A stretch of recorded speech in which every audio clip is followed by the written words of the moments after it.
পৃথিবীতে সবাই তোমাকে কষ্ট দেবে, কিন্তু তোমাকে এমন একজনকে খুঁজে নিতে হবে যার দেওয়া কষ্ট তুমি সহ্য করতে পারবে। যুদ্ধ এবং প্রেমে কোনো কিছুই পরিকল্পনা মতো হয় না, তাই জন্য সবকিছু সময়ের হাতে ছেড়ে দেওয়াই বুদ্ধিমানের কাজ। এই পৃথিবীতে প্রায় সবাই তার থেকে বিপরীত স্বভাবের মানুষের সঙ্গে প্রেমে পড়ে। পৃথিবীতে অনেক ধরনের অত্যাচার আছে, ভালোবাসার অত্যাচার হচ্ছে সবচেয়ে ভয়ানক অত্যাচার। এই অত্যাচারের বিরুদ্ধে কখনো কিছু বলা যায় না, শুধু মুখ বন্ধ করে সহ্য করে নিতে হয়।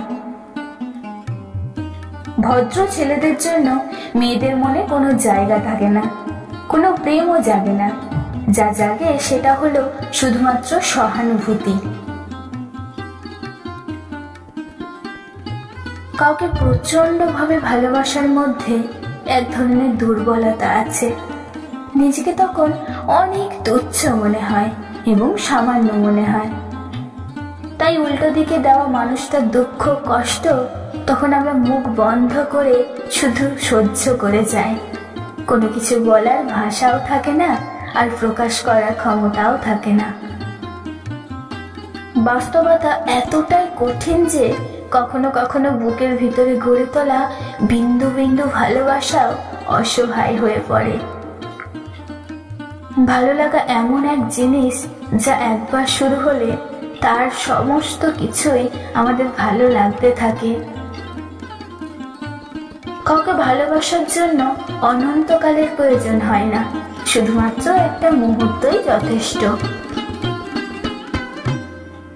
ভালোবাসার মানুষের সঙ্গে বিয়ে না হওয়াটাই বোধহয় ভালো। বিয়ে হলে মানুষটা আমার থাকে, কিন্তু ভালোবাসা থাকে না। আর যদি বিয়ে না হয় তাহলে হয়তো ভালোবাসাটা কোথাও না কোথাও ঠিক থেকেই যায়, শুধু মানুষটাই থাকে না। মানুষ এবং ভালোবাসা এই দুইয়ের মধ্যে ভালোবাসাই হয়তো বেশি প্রিয়। অল্প বয়সে ভালোবাসায় অন্ধ হয়ে কখনো কোনো ভুল করে বসো না, যে ভুলের মাসুল তোমাকে সারা জীবন দিতে হয়। আমরা তাদেরকেই ভালোবেসে ফেলি যাদের কাছে আমাদের কোনো মূল্য নেই। আমরা তাদেরকেই একটু বেশি মূল্য দিয়ে ফেলি যারা আমাদেরকে মূল্যহীন মনে করে। আমি একটু বেশি আশা করে ফেলি, তাই জন্য আমি আঘাতটাও একটু বেশি পাই।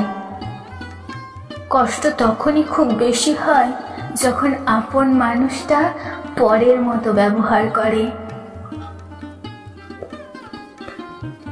যে মানুষটার জন্য আজ সবকিছু ছেড়ে দিলাম, সেই মানুষটাই আজ আমাকে ছেড়ে দিয়েছে।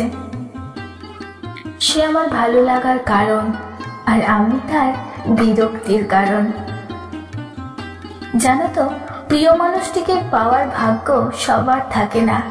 এই যেমন আমার ভাগ্যটাই খারাপ যে আমি আমার প্রিয় মানুষটিকে আজ হারিয়ে ফেলেছি।